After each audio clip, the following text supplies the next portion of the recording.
Um grupo de estudantes entra no Centro de Incubação e Condicionamento de Londres Central e o calor bate primeiro, antes de qualquer explicação. É um calor suave, úmido, que gruda na pele e faz o silêncio do lugar parecer ainda mais denso. As paredes são bege claro, as luzes têm um tom rosa que ninguém nunca viu numa rua de verdade, e de cada lado do corredor longo ficam fileiras de tubos de vidro do tamanho de uma pessoa, cheios de um líquido transparente, onde algo se forma sem pressa. Os alunos caminham em fila ordenada, uniformes cinza idênticos, e o diretor do centro vai na frente com a calma de quem mostra a própria casa. Ele fala enquanto anda e a voz dele se mistura com o zumbido baixo dos aparelhos. O líquido nos tubos é meio nutritivo, explica, e a temperatura é mantida exatamente onde precisa estar. Cada tubo corresponde a uma certa população de fetos, cada um com um número, cada um programado para um destino específico. Alfa, beta, gama, delta, epsilon. A turma entende rápido que não é uma divisão por talento, é uma divisão por função. O grupo passa pela sala de fertilização e a parada ali não é por acaso. Uma centena de mulheres sentadas em cadeiras largas, de barriga para cima com o ventre exposto, sem expressão nenhuma no rosto, e os alunos recebem a explicação com naturalidade. São as técnicas de inseminação artificial, e o líquido que pinga sobre elas faz todo o trabalho.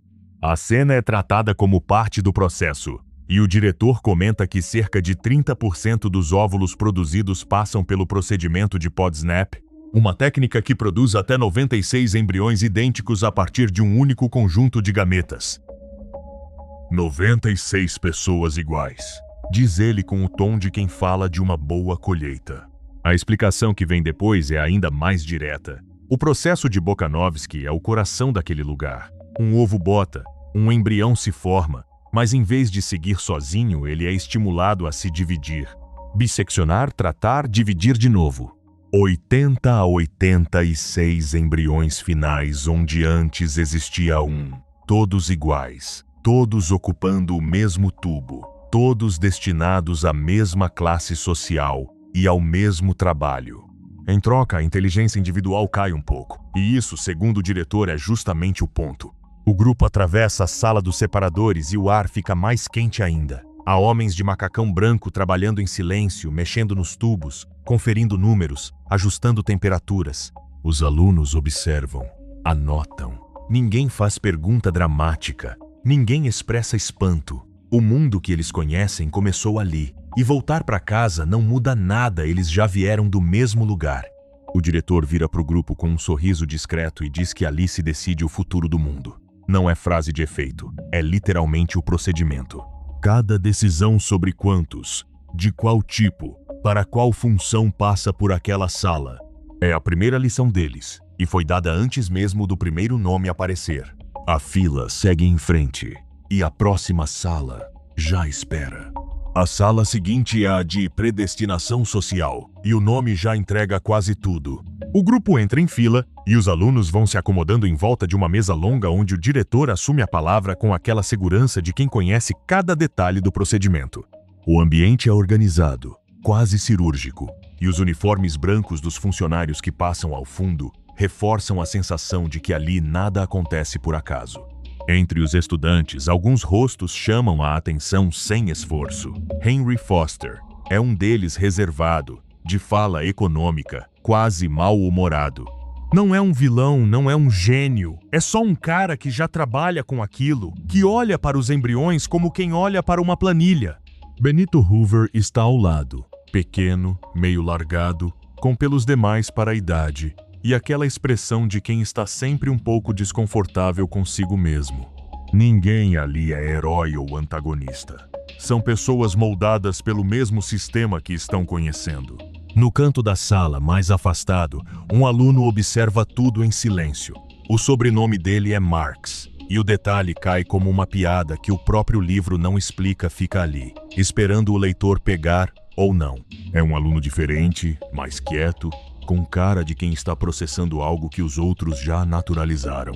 O diretor pega um livro grosso e abre sobre a mesa. Folheia as páginas com a naturalidade de quem mostra um catálogo. As explicações começam pelo processo de Bokanovsky, e ele fala como se estivesse descrevendo uma técnica agrícola de alto rendimento. Um único óvulo fecundado pode dar origem a uma série de divisões controladas. Bisseção sucessas, tratamento hormonal específico, separação em gêmeos idênticos em escala industrial. O número final varia, mas o que impressiona é a lógica. Quanto mais cópias iguais, melhor para o sistema. Identidade repetida significa previsibilidade, e previsibilidade significa estabilidade social. Um ovo produz até 96 pessoas exatamente iguais, diz ele, e no meio do grupo ninguém se horroriza. A frase é recebida como informação técnica, não como absurdo moral. A parte mais dura vem logo depois. O diretor explica por que indivíduos idênticos são tão valiosos. Gêmeos verdadeiros, idênticos até o último detalhe, são praticamente inúteis. Em quantidade pequena, são úteis quando podem ser multiplicados em escala. Quanto mais cópias do mesmo embrião, mais eficiente se torna a produção de mão de obra especializada para cada faixa da sociedade. O aluno Marx continua no canto, observando. Não faz pergunta, não levanta a mão, não demonstra discordância. Só observa, com aquela atenção silenciosa que em sala de aula costuma passar despercebida. Os outros anotam, concordam, perguntam detalhes operacionais sobre como os embriões são identificados e destinados a cada classe. O tom da conversa é administrativo, frio, competente. O mundo que eles conhecem começou ali, em forma de ovo, em forma de divisão celular, e eles já vieram do mesmo lugar. O diretor fecha o livro com um gesto firme, como quem encerra uma aula introdutória. A próxima etapa da visita já está preparada, e os alunos se reorganizam em fila para acompanhar. A fila atravessa uma porta e entra num corredor iluminado por uma luz branca e constante, sem sombra. De um lado e de outro, prateleiras do chão ao teto, e em cada prateleira fileiras de frascos de vidro transparente. Dentro de cada frasco, um líquido cor de palha, e dentro de cada líquido, uma forma humana, algumas tão pequenas que parecem invertebrados flutuando, outras já com traços reconhecíveis. Os rótulos nos frascos são organizados por série, e cada série tem sua cor, sua numeração, sua casta definida antes mesmo que a forma termine de se formar. Os alunos caminham em silêncio, olhando para os dois lados como quem percorre um arquivo vivo. O diretor vai na frente, apontando com naturalidade para os primeiros exemplares. Estes aqui são alfas, diz ele, parando diante de uma prateleira onde os rótulos são marcados em cinza escuro. Cabeças grisalhas no frasco, literalmente. Os embriões recebem um tratamento especial para se desenvolverem maiores, mais vigorosos, com capacidade intelectual acima da média. São destinados à liderança. Vão ocupar cargos de comando, funções que exigem pensamento independente, capacidade de julgamento, alguma rebeldia até, mas só nos limites certos, só onde for útil. Os frascos dos alfas ficam em ambientes com mais oxigênio e circulação controlada, tudo milimetricamente calculado para que nasçam superiores. Os alunos anotam, e uma estudante pergunta por que justamente rebeldia. O diretor responde sem virar o rosto. Porque é melhor alguém inteligente por dentro e frustrado por fora do que alguém inteligente e frustrado por dentro, diz. A frase fica no ar por um momento. O corredor continua, e a próxima sessão muda de tonalidade. Aqui os rótulos são verdes, e a cor do líquido dentro dos frascos é um pouco mais escura. Gamas, informa o diretor. Mecânicos, motoristas, operadores de máquinas. 80% da população mundial é gama. Produzidos em escala, com cérebros capazes de executar tarefas repetitivas, mas incapazes de pensar além do que a função exige. Inteligência prática, suficiente para o trabalho que vão desempenhar, e nada mais. Os frascos deles ficam em condições mais quentes e com menos oxigênio, o que limita o crescimento e o desenvolvimento mental. O diretor explica isso com o mesmo tom com que falaria sobre fermentação numa cervejaria industrial. Um dos alunos, Helmholtz, observa os frascos com uma expressão difícil de ler. Não diz nada, mas seus olhos demoram mais em cada rótulo do que o necessário. Parece estar calculando algo, contando algo, comparando. A turma segue andando até chegar a uma sala maior, com iluminação diferente, mais baixa, mais controlada. O diretor pede que se aproximem de uma fileira de incubadoras onde os frascos estão em fase mais avançada. Aqui, diz ele, vocês estão vendo o condicionamento em ação. Cada detalhe importa. A quantidade de luz, a temperatura do líquido, a ventilação, o nível de oxigênio. Tudo é regulado para determinar se aquele embrião vai nascer inteligente ou medíocre, grande ou pequeno, adequado à casta que já foi definida para ele no papel. Não há escolha, não há variação, não há acidente. Tudo já está decidido. Um dos alunos levanta a mão e pergunta quanto tempo cada processo leva. O diretor responde que o condicionamento pré-natal dura aproximadamente 267 dias e que depois disso a preparação continua pelo resto da vida. Os alunos trocam olhares breves. Nenhum deles parece surpreso, mas o silêncio que se segue tem um peso diferente do silêncio do começo da visita. O diretor consulta o relógio e indica a porta ao lado, onde outro ambiente espera por eles. A próxima parada, segundo ele, vai mostrar o que acontece depois que esses frascos saem do laboratório. Os alunos se reorganizam, e Helmholtz ainda lança um último olhar para trás antes de seguir o grupo. O corredor desce por uma escada larga, e a temperatura muda de novo, dessa vez para mais frio.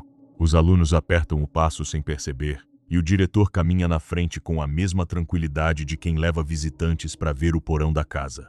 A placa na porta diz: Sala dos Gatos. É uma sala grande, com bancadas metálicas e iluminação amarela. E o que chama a atenção logo de cara é o cheiro.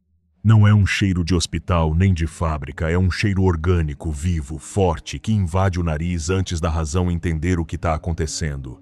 Sobre as bancadas, em fileiras ordenadas, ficam pequenos recipientes idênticos aos que a turma acabou de ver lá em cima. Só que esses não contêm embriões humanos. O diretor explica sem mudar o tom de voz que ali se processam os óvulos excedentes do processo de Bokanovsky, aqueles que não foram aproveitados para o desenvolvimento de uma casta específica. Segundo ele, existem duas alternativas para esse material excedente. A primeira é reaproveitar o máximo possível na própria linha de produção humana, forçando novos ciclos de divisão até esgotar a viabilidade. A segunda, que é justamente o que os alunos estão vendo naquela sala, é destinada a uma finalidade completamente diferente. O diretor aponta para uma das bancadas e informa que aqueles recipientes estão se transformando em gatos. Gatos domésticos, especificamente, projetados para substituir o antigo animal de estimação que a humanidade carregava por afeição.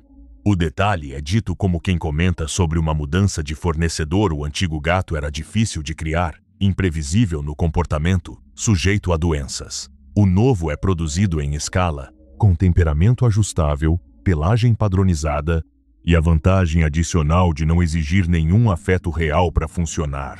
Um dos alunos chega mais perto e olha os frascos com curiosidade genuína. Outro dá um passo para trás, quase imperceptivelmente.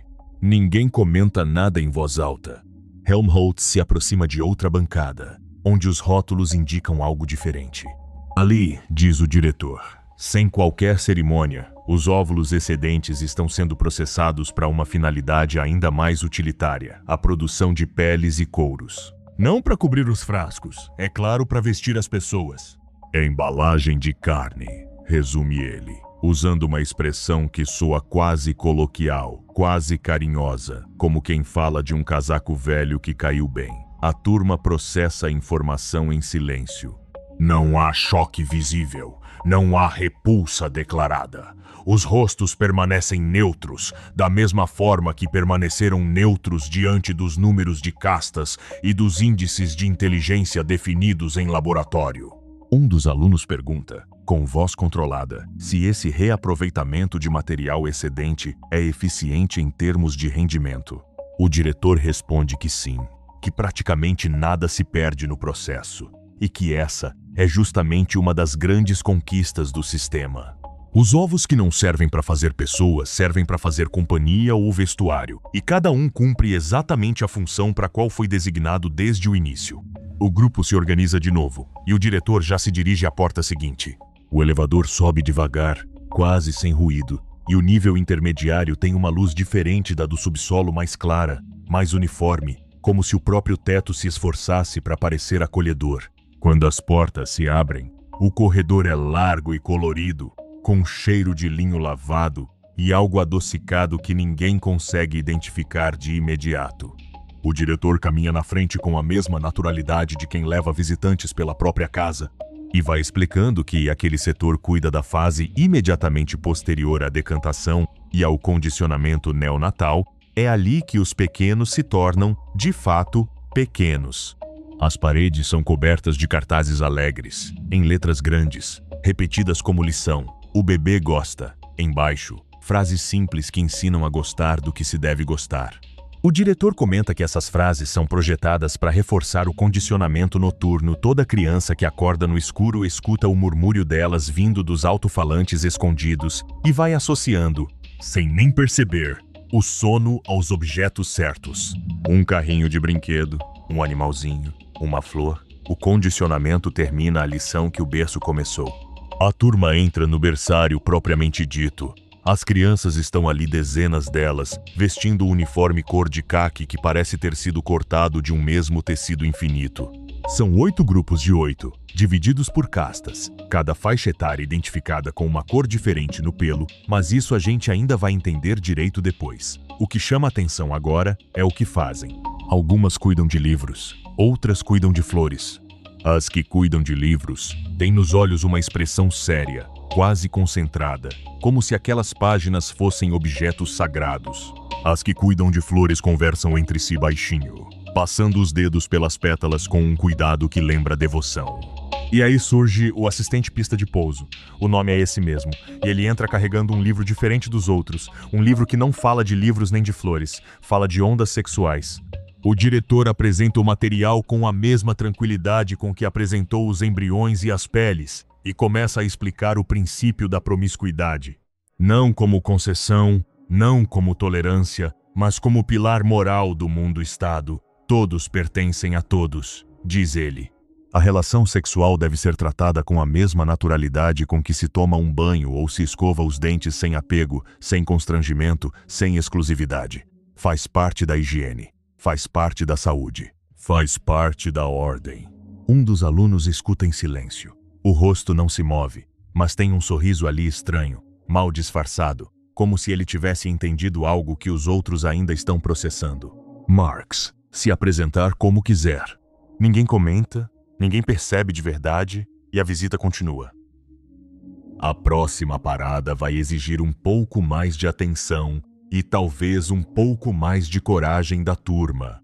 O turno no berçário chega ao fim e os alunos saem em fila pelo corredor, ainda meio silenciosos.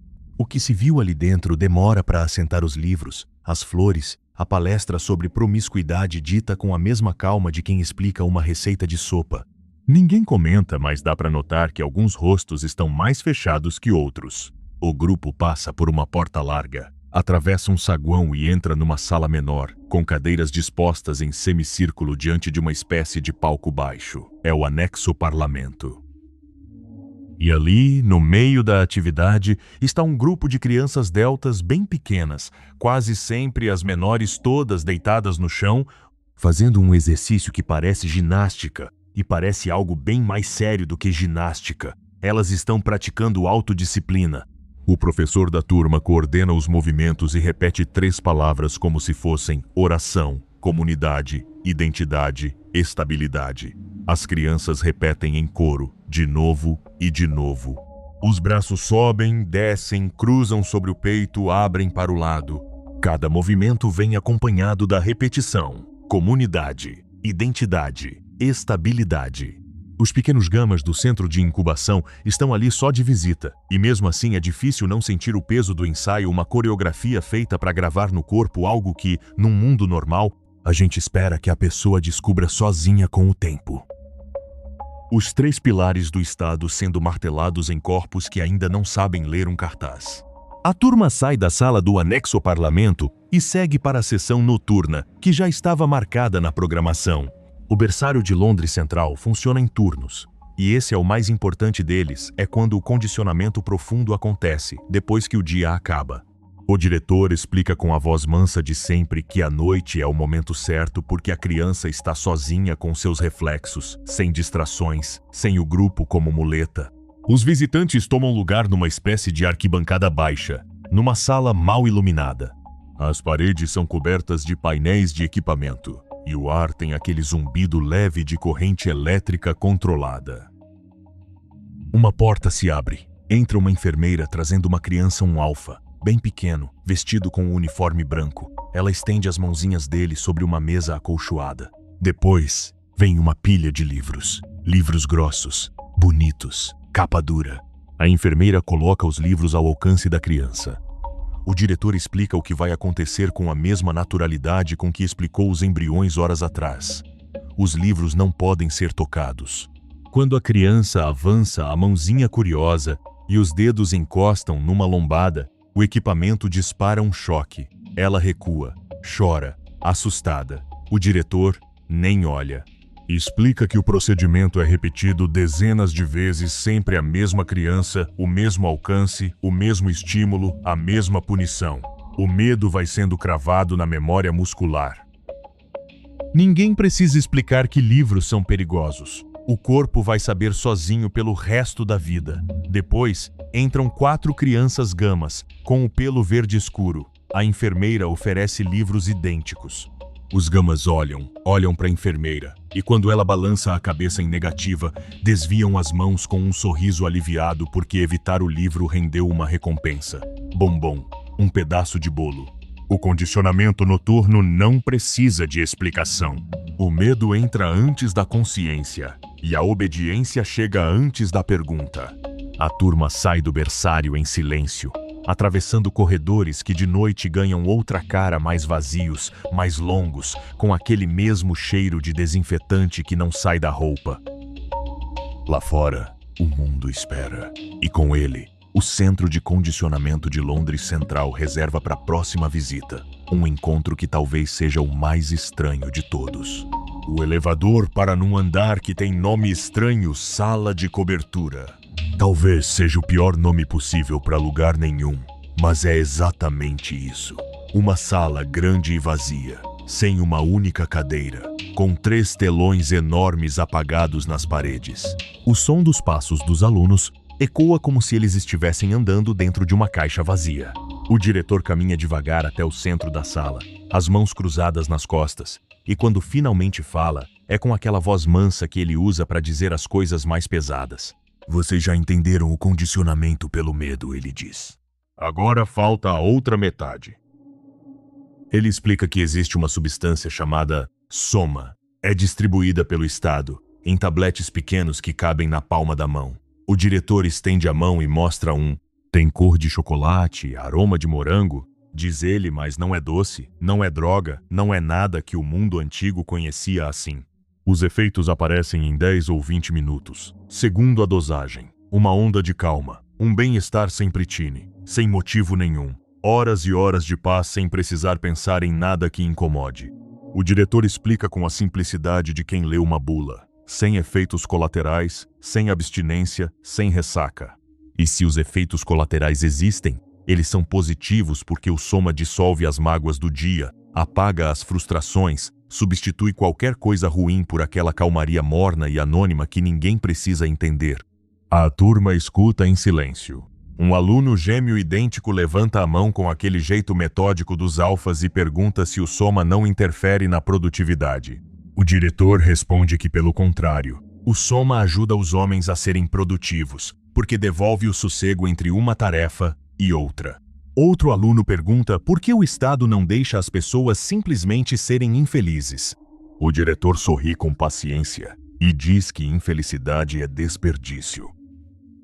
Enquanto isso, ele explica uma ideia central que aparece de novo e de novo no livro. Quanto menos emoções inconvenientes o cidadão sentir, menos conflitos ele vai criar. O soma entra aí como a outra engrenagem do sistema. Se o medo te mantém obediente, o soma te mantém feliz com a obediência. A visita termina ali. A turma sai pela porta de vidro e dá de cara com o terraço do centro de condicionamento. É fim de tarde de um verão inglês, desses que não esquentam de verdade. O céu tem aquele alaranjado pálido do entardecer, com listras finas de nuvens altas, e mais além se vê Londres inteira espalhada lá embaixo umas 9.000 pessoas, diz o diretor, que param quase todas ao mesmo tempo para o ritual da noite. O hino ao compromisso ecoa fraco, como se viesse de vários lugares ao mesmo tempo, e em algum ponto abaixo brilha o guindaste imenso da torre de táxis, levando uma multidão de helicóptero para algum lado. Os alunos se dispersam em grupos pequenos. Uns conversam sobre a aula, outros descem para o campo de squash. Um aluno alfa cita Shakespeare para o amigo de propósito, só para provocar uma reação, uma pequena rebeldia que cabe numa frase. O diretor fica no terraço, olhando a cidade. Um dos alunos se despede com um cumprimento que parece antigo demais para ele. Que Ford esteja com você. A frase sai com reverência. E o diretor responde com um aceno discreto. Bem no canto do terraço, quase encostado no parapeito, fica um dos alunos, Marx. Ele está sozinho. Os outros já se foram, mas ele continua ali, olhando o entardecer com um jeito diferente dos colegas. Ele para pensar um instante, só um instante, e conclui baixinho, quase para si mesmo, que ele nunca foi totalmente feliz. Foi quando o sino toca. A reunião social daquela noite vai começar. Esse Marx sozinho no terraço com aquela frase sobre não ser totalmente feliz é uma das cenas que mais voltam e voltam entre os leitores do livro. Tem gente que passa a vida inteira tentando entender se ele é herói, trouxa ou só mais um passageiro do admirável mundo novo, e a resposta, como quase tudo nesse romance, depende de quem está perguntando. A história desses personagens continua na parte seguinte.